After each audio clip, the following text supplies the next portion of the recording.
Bonjour à tous. Donc, cette capsule va porter sur l'incertitude relative et la règle numéro 4, c'est-à-dire la règle qui s'applique pour les multiplications ou les divisions de valeurs avec incertitude. Il y a bel et bien une autre capsule qui peut te donner des renseignements sur c'est quoi un chiffre significatif et sur les règles numéro 1, 2 et 3. Donc, qu'est-ce que l'incertitude relative? Son nom l'indique, c'est que c'est relatif à une valeur, donc c'est en comparaison avec celle-ci. Si en jouant au soccer, tu t'érafles le genou, peut-être que ça va te faire mal, sauf que c'est relatif à la douleur de si tu te casses une jambe 5 minutes plus tard. Donc, ça dépend toujours de à quel point tu as eu une valeur de comparaison qui était plus grande ou plus petite. Donc, une incertitude relative, c'est important de dire qu'elle est plus précise qu'une incertitude absolue, qu'elle est toujours en pourcentage, on va voir la formule dans un instant, et qu'elle ne comporte qu'un seul chiffre non nul. Donc, je vais te donner des renseignements là-dessus, qu'est-ce que ça signifie dans un instant. Donc, si on part avec une valeur avec une incertitude, donc 4,32 plus ou moins 0,01, à prime abord, cette valeur-là respecte les conventions, c'est-à-dire 2 chiffres après la virgule, 2 chiffres après la virgule aussi.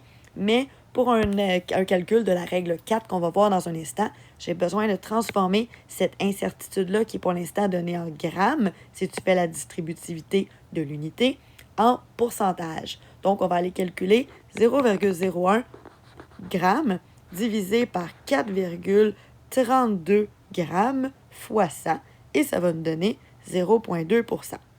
Les petites validations qu'on doit faire, elles sont indiquées dans la bulle rose ci-dessous, c'est-à-dire que d'abord, on doit comprendre que c'est que la valeur qui est rendue en grammes, et tandis que l'incertitude est en pourcentage. Donc, inutile de mettre les parenthèses puisqu'il y a deux unités différentes.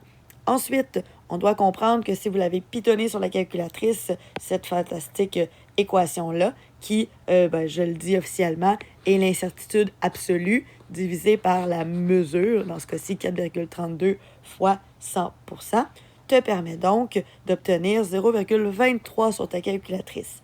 Mais tel que mentionné tout à l'heure, tu n'as le droit que d'avoir un seul chiffre non nul. Un chiffre non nul, c'est qu'un chiffre qui n'est pas égal à 0, bien évidemment. Donc 0,23, tu ne pouvais pas le garder dans son intégralité. Tu dois donc garder que 0,2.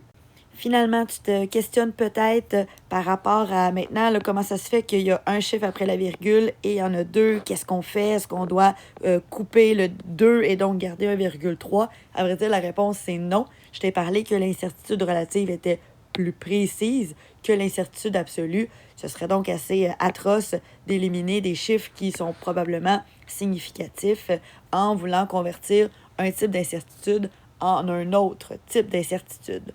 Donc, on garde ça comme ça, 4,32 grammes, plus ou moins 0,2%.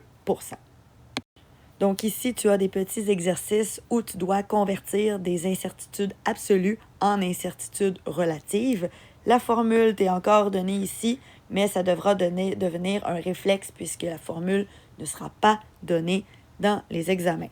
Donc, petit rappel, après avoir pitonné le tout sur ta calculatrice, donc 0,01 divisé par 12,08 fois 100, tu obtiendrais un beaucoup plus grand chiffre sur ta calculatrice, mais tu ne dois garder qu'un seul chiffre non nul. Donc, le 8 sera le seul chiffre que tu conserveras. Même chose ici pour le 4 et même chose pour le 3 en avant. Parlant de relativité, donc ici une très belle question qui t'explique vraiment c'est quoi une incertitude relative.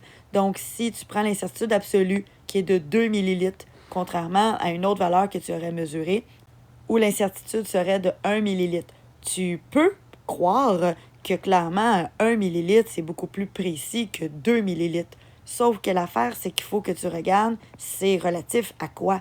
Donc, 2 millilitres sur un immense volume de 100 millilitres, ça correspond à 2%.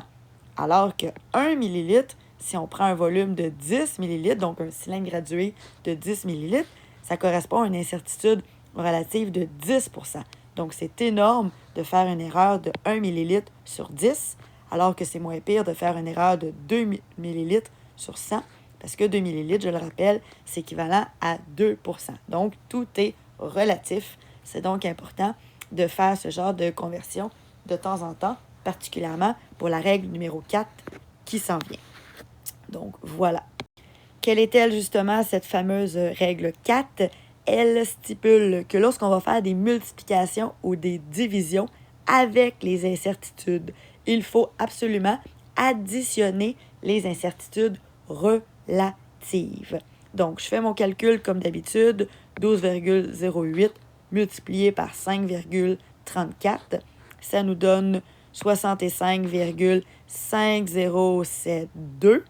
J'applique d'abord la règle numéro 2 qui me dit que lorsque je fais une multiplication, je dois m'assurer de garder la valeur qui a le moins de chiffres significatifs. Dans ce cas-ci, c'est 3 chiffres significatifs pour la valeur du 5,34.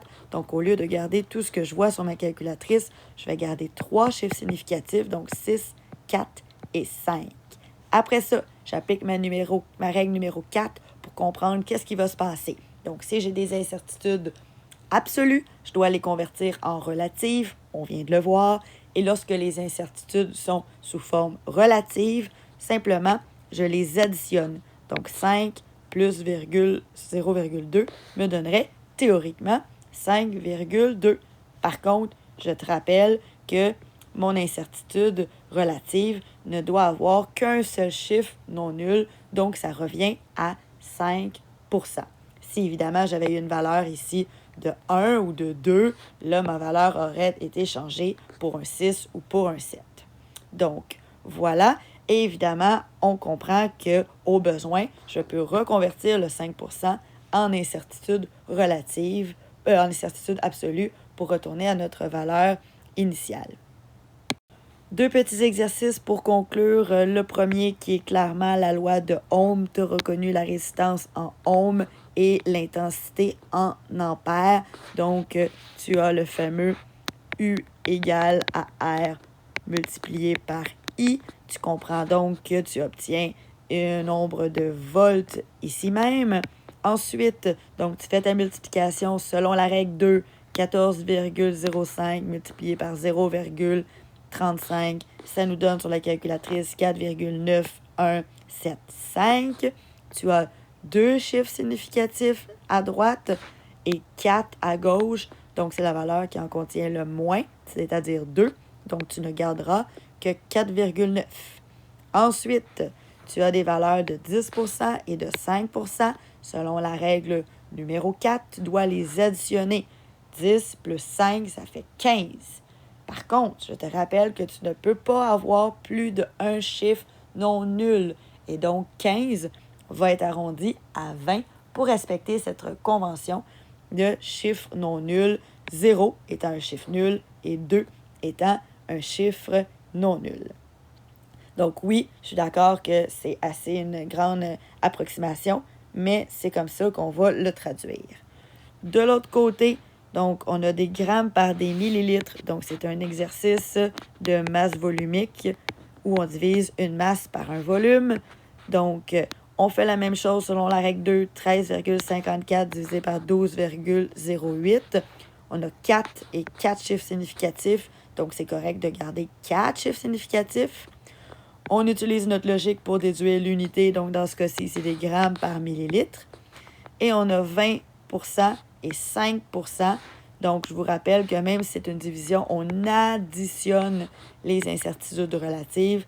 Donc 25, encore une fois, je ne peux pas avoir plus d'un chiffre non nul. Donc, je vais l'arrondir à 30. Voilà. Je te souhaite une excellente fin de journée et je t'invite à faire une molle d'exercices pour te pratiquer, développer tes réflexes pour être vraiment l'as des incertitudes et des chiffres significatifs. Passe une belle fin de journée!